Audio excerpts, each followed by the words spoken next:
शिवसेनेचे प्रवक्ते संजय राऊत यांनी आज गंभीर स्वरूपाचे आरोप मुख्यमंत्री एकनाथ शिंदे आणि उपमुख्यमंत्री देवेंद्र फडणवीस यांच्यावर केलेले आहेत। मागच्या सरकारच्या काळामध्ये देवेंद्र फडणवीस यांना फोन टॅपिंग प्रकरणामध्ये अटकेची भीती होती आणि यामुळेच त्यांनी ठाकरेंचे सरकार पाडलं असा आरोप केला। आपल्यासोबत भाजपचे आमदार प्रसाद लाडे आपण त्यांच्याशी बातचीत करणार आहोत। तुमच्याही नावाचा त्या ठिकाणी उल्लेख केलेला आहे आणि ज्या गंभीर स्वरूपाचे ते आरोप करतात थेट देवेंद्र फडणवीस यांना निशाणा केला, काय म्हणाल? लोका शिकवे ब्रह्मज्ञान स्वतः कोरडा पाषाण अशी परिस्थिती जगज्जेते प्रवक्ते संपादक संजय राऊत यांची झालेली आहे। ज्या प्रकरणाचा ते आरोप करतायत त्या प्रकरणामध्ये ये वाला लेते हैं। Inverter AC. आप गैम्बलर हो ना? गैम्बलर? जुआ खेलते हो ना? तुम जुआ खेलते हो? अरे नहीं, ये तो कुछ भी बोले जा रहे हैं। इतनी महंगी और नाजुक एसी खरीद कर स्टेबलाइजर नहीं लोगे तो ये जुआ नहीं हुआ तो क्या हुआ? सिर्फ एक फ्लक्चुएशन आपके इन्वर्टर एसी के पार्ट्स को डैमेज कर सकता है। उसे वी गार्ड से सुरक्षित रखिए। V Guard, India's number 1 stabiliser. हायकोर्टाने सक्षम यंत्रणेने त्यामध्ये क्लीन चिट दिलेली आहे आणि अशा प्रकारचं कुठलंही प्रकरण झालं नव्हतं। अशा प्रकारचे सिद्धता देखील कोर्टाने आणि यंत्रणेने दिली आहे। त्यामुळे मला वाटतं की संजय राऊत ज्या वेळेला उद्धवजी मुख्यमंत्री होते त्यावेळेला ज्या पद्धतीमध्ये देवेंद्रजींना फसवायचा प्रयत्न करत होते, किंबहुना काही अधिकाऱ्यांना अडकवायचा प्रयत्न करत होते, ते जनतेसमोर आलं। त्यामुळे मला वाटतं की या त्यांच्या बोलण्यामध्ये काही तथ्य नाही आहे। देवेंद्रजींबद्दल मी म्हटलं की महाराष्ट्राचा महानायक हा देवेंद्रजी फडणवीस आहे। त्यामुळे संजय राऊतांनी किती आरोप केले तरी त्याला कोणी भीक घालत नाही, कोणी विचारत नाही। पण ते असं पण प्रश्न विचारतायत, प्रतिप्रश्न त्यांनी केलेला आहे भाजपच्याच नेत्यांना की शिंदेंना का अटक होणार होती हे त्यांनाच जाऊन विचारा।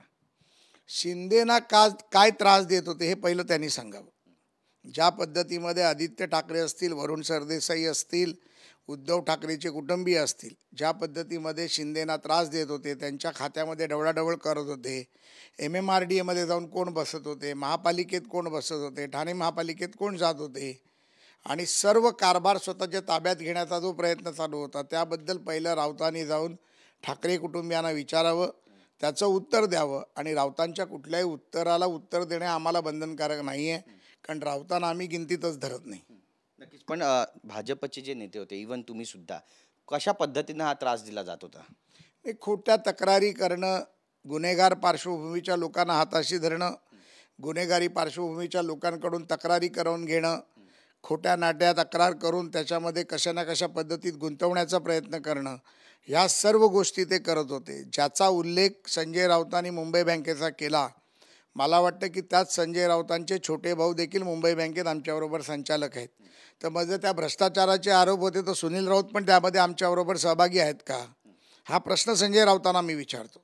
त्यांनी त्यांच्या भावाला विचारावं संध्याकाळी घरी गेल्यावरती की मुंबई बँकेमध्ये भ्रष्टाचार झाला होता तर त्याच्यामध्ये तू सहभागी होता का काय। त्यामुळे कशा प्रकारे ते आरोप करतायत, काय पद्धतीने आरोप करतायत, काल देखील मी म्हटलं माझ्यावर ज्याने आरोप केले तो CBIमध्ये जेलमध्ये, खोट्या जॅकेट, खोट्या गाड्या, खोटे बुलेट प्रूफ गाड्या देण्याचं काम ज्या व्यक्तींनी केलं त्याच्याकरवी माझ्यावर आरोप करावला आणि त्याला आम्हीच दाखवलं गेलं की तुला सर्व प्रकरणातून बाहेर काढू, तू प्रसाद लाडचं नाव घे। म्हणजे अशा पद्धतीमध्ये खोटी नाटी कामं करण्याचे उद्योग उद्धवजींनी केले, ह्यांच्या सांगण्यावर केले, पवारांच्या सांगण्यावर केले आणि आज आपण परिस्थिती बघताय का ना जनता आहे, ना मतदार आहे, ना नेता आहे, ना अभिनेता आहे। त्यामुळे अकेले हे हम अकेले ही चल रहे हैं या पद्धतीमध्ये त्यांची परिस्थिती झालेली आहे। द्विधा मनस्थितीत आहेत, मनोरुग्ण व्हायच्या परिस्थितीत आलेले आहेत। त्यामुळे जे तोंडाला येतं ते बरळत आहेत। देवेंद्र फडणवीस आणि मुख्यमंत्री एकनाथ शिंदे यांना कुठेतरी टार्गेट केलं जात आहे महाविकास आघाडीकडून अशा पद्धतीची वक्तव्य करून, असं वाटतं तुम्हाला? हे प्रयत्न तर प्रत्येकजण करतो, पण मला वाटतं की देवेंद्र फडणवीस जसं मी म्हटलं की महाराष्ट्राचे महानायक आहेत, जनतेचा त्यांच्यावर विश्वास आहे, त्यांच्या कर्तृत्वावरती विश्वास आहे, त्यांचं जे काम आहे ते लोकांनी पाहिलेलं आहे।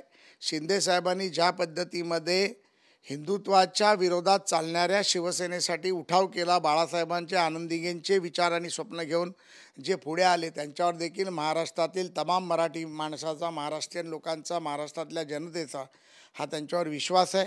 एक चांगला व्यक्ती, जनतेच्या हाकेला धावून येणारा मुख्यमंत्री ही त्यांची प्रतिमा आहे। मला वाटतं की ह्यांच्या नाव ठेवण्याने त्यांना काहीही त्यांच्या व्यक्तिमत्वावरती परिणाम होतो। एक गंभीर स्वरूपाचा आरोप हा सुद्धा आहे की स्वतः देवेंद्र फडणवीस यांनी एकनाथ शिंदेंवर दबाव टाकला की तुम्ही आमच्यासोबत 40 आमदार फोडा, सरकारमध्ये या, अन्यथा आम्ही तुम्हाला अटक करू। या विधानाला किती गांभीर्याने घ्यायला हवं? एक विधान हास्यास्पद आहे, आणि जर सरकार फोडलं असेल तर फोडलं आम्ही, आमच्यात हिंमत होती म्हणून फोडलं. तुमच्यात हिंमत नव्हती 40 आमदार टिकवून ठेवण्याची. सातत्याने वेळोवेळी एकनाथ शिंदेनी सांगितलं की ज्या पद्धतीमध्ये काँग्रेस आणि पवारांबरोबर जाऊन उद्धव ठाकरेंनी सरकार चालवलं ते त्यांना मान्य नव्हतं. हिंदुत्वाची कास सोडली ती त्यांना मान्य नव्हती म्हणून त्यांनी सरकार पाडलं. आणि जर उद्धव ठाकरे आणि संजय राऊतांना वाटत असेल की आम्ही सरकार फोडलं तर आम्ही म्हणतो हां आम्ही सरकार फोडलं, माझ्या निवडणुकीत सरकार पडलं. हे तुमचा नाकर्तेपणा, नपुंसकपणा म्हणून हे सरकार पडलं. नक्कीच आपण पाहतोय की या ठिकाणी ज्या काही घडामोडी घडतात त्यात लोकसभेच्या निवडणुका सुद्धा आहेत आणि प्रचाराला सुद्धा सुरुवात झालेली आहे. या सगळ्यांमधून अशा सगळ्या गोष्टी पसरवून कुठेतरी त्यांना मतपरिवर्तन करायचं असं म्हणावं. मतपरिवर्तन होत नाही, मानसिक संतुलन त्यांचं बिघडलंय, मानसिक समाधान करण्याचा प्रयत्न करतायत. नक्की धन्यवाद आमच्याशी बोलल्याबद्दल. कॅमेरा पर्सन रहाटेसह गिरीश गायकवाड, TV9 मराठी, मुंबई.